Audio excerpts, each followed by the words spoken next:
Viral, keterlaluan. Dalam proses kehidupan Sarwenda banyak mengalami lika-liku kehidupan dan prosesnya cukup berwarna. Sarwenda sempat tidak sengaja melontarkan kata-kata yang kurang enak atau kurang sopan ketika live di media sosialnya beberapa bulan kemarin sempat terekam dan menjadi viral. Sarwenda menjadi bulan-bulanan hujatan netizen, bahkan sampai menyentuh ranah pribadinya. Padahal menurut saya pribadi, itu adalah sebuah bentuk emosional Sarwenda yang keluar secara tidak sengaja karena tanpa sadar sedang direkam videonya ketika baru selesai melakukan live, dan Sarwenda pun sudah melakukan permintaan maaf. Namun nyinyiran dan hujatan netizen tidak pernah berhenti sepertinya dan semakin meluas. Bahkan muncul petisi boykot. Setelah muncul petisi boykot, lalu muncul framing Sarwenda melakukan pesugihan di Gunung Kawi. Setelah muncul framing, lalu muncul lagi narasi Sarwenda diangkat dari lumpur. Sepertinya Sarwenda dihujat dari segala arah. Bahkan ketika pada bulan-bulan kemarin Sarwenda melakukan live, sempat sepi dan tidak ada penontonnya. Selain dihujat, dinyinyiri, dan difitnah, Sarwenda juga mengalami proses tidak mengenakan melalui penarikan kendaraannya dan juga rumah oleh debt collector.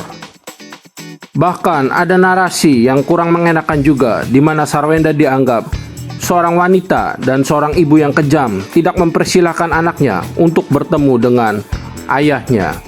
Juga Sarwenda juga dipojokkan dengan narasi bahwa Sarwenda tidak mampu mengelola keuangan dengan baik yang diberikan oleh mantannya. Juga dianggap wanita yang kurang bersyukur karena selalu berorientasi ke uang. Juga muncul framing yang jelek juga, di mana Sarwenda memamerkan kemesraan di depan umum, bahkan sampai dipertontonkan di depan anak-anaknya. Bahkan pada babak ini Sarwenda harus menghadapi proses perebutan hak asuh anak. Dan di titik ini Sarwenda juga harus menghadapi proses audit nafkah anak. Dan menurut saya ini sudah keterlaluan.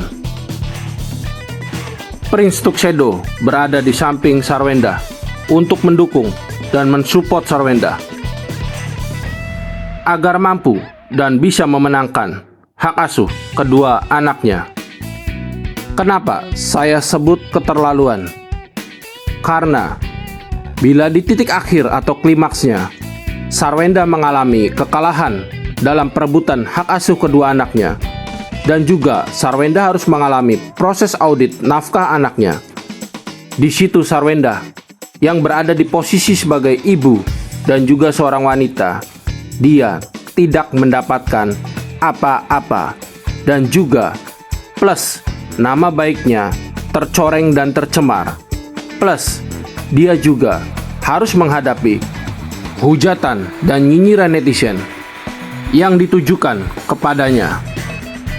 Saya memiliki hati nurani untuk berdiri di samping Sarwenda, agar Sarwenda yang berada di posisi sebagai seorang ibu dan juga seorang wanita yang saat ini sedang berjuang untuk kedua anaknya, di mana dia menunjukkan tanggung jawabnya di depan publik.